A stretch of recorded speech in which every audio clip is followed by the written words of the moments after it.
Today, we'll be doing a quick drive of one of Chevrolet's most versatile performance cars. This is the Camaro ZL1 1LE.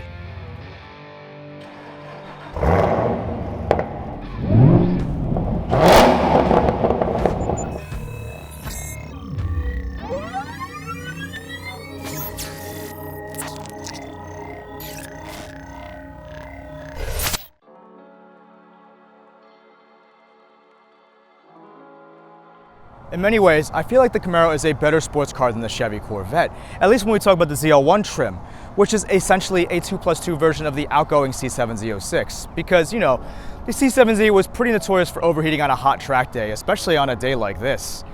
And that essentially rendered it useless for a lot of folks. But my understanding is that this car solves a lot of those problems and more. The 1LE designation is basically denoting that this is the most track-focused variant of the ZL1, which is ironic because the Camaro is technically a muscle car, and most folks have come to appreciate that American muscle can't take a corner.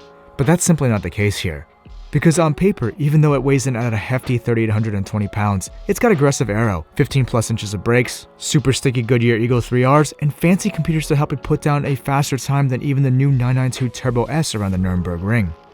That's quite impressive, but one of the hottest selling points of the ZL1 has to be that it borrows the powertrain from the C7 Z06, which means that it's got the same supercharged LT4 engine that makes 650 brake horsepower and 650 pounds of torque. Of course, this one has a 6-speed manual instead of a 7, but it still has the rev matching capabilities. To mitigate the infamous overheating in the LT4, the ZL1 has more space to place cooling solutions that keep the temps down overall. Speaking of more space, that means that the ZL1 can also benefit from that new 10-speed auto gearbox, which is leaps and bounds better than the 8-speed found in the C7s. In 2019, they also spruced up the rear end with those smoked Euro-style taillights, which I find quite attractive. At first glance, the interior seems a bit stark, and it stays that way for the most part. It's got ambient lighting, cool HVAC controls that double as vents, a decent 8-inch infotainment display, lovely bucket seats, and a boatload of Alcantara. But the dash cluster and the steering wheel make me feel like I'm driving a Silverado and not the Porsche-beating sports car that it is. Then again, the 6th gen Camaro did debut over 5 years ago. Anyway, it probably sounds almost the same as my old C7Z, but I still want to hear it.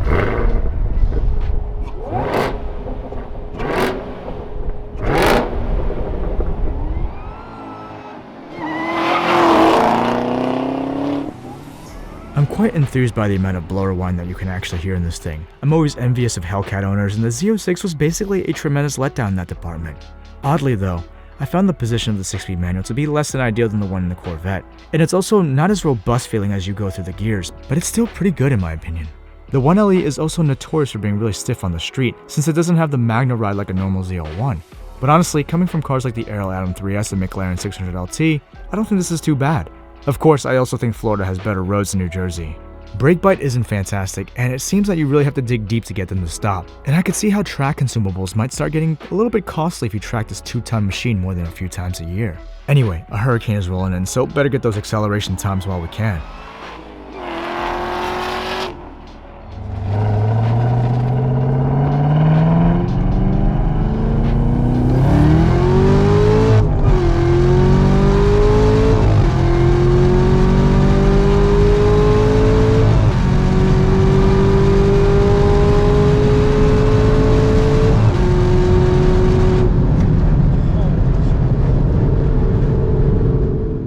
Since this was shot while we were traveling, I'm only aiming to get the bare minimum metrics, and those would be our rolling ones. So for our in-house 4100, the ZL1 1LE did 5.32 seconds, which is right behind the 707 horsepower Hellcat Challenger, and that's impressive considering the Hellcat was an automatic. In terms of actual raw power, the 60-130 wasn't too bad either at 8.88 seconds, but we know the 10-speed is significantly quicker because of the shorter gearing and more aggressive shifts. Either way, it's pretty fast for a car that's meant to take turns.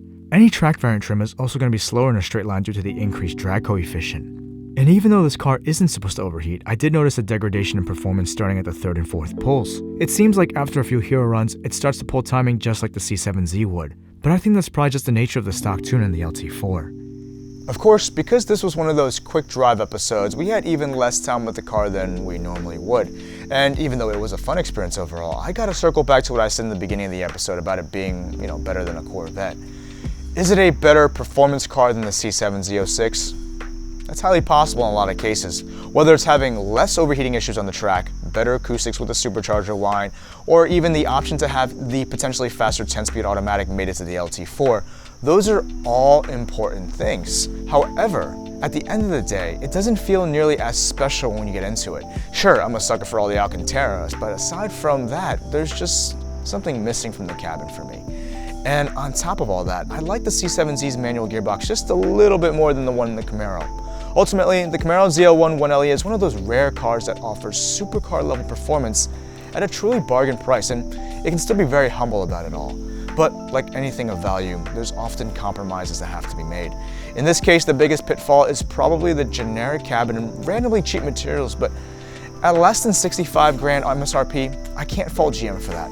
Anyway, hope you all enjoyed this video, and as always, I'll catch you guys on the next one. I hope you guys enjoyed this video as much as I did making it. If so, it'd be awesome if you can hit that like button and share the video with your friends. I can't cover everything I want to in the short amount of time that I have, so if I missed something, let me know in the comments below. As you probably know, it's mainly just me and my wife doing this channel in our spare time. So if you want to show your support, I'd really appreciate it if you took a look at our merch store, or maybe bought something through our Amazon affiliate links in the description below. And if this is your first time here, don't forget to check out some more videos on the channel. I produce all sorts of cinematic car content, so if you like what you see, smash that subscribe button for new episodes whenever they come out. Thanks for watching.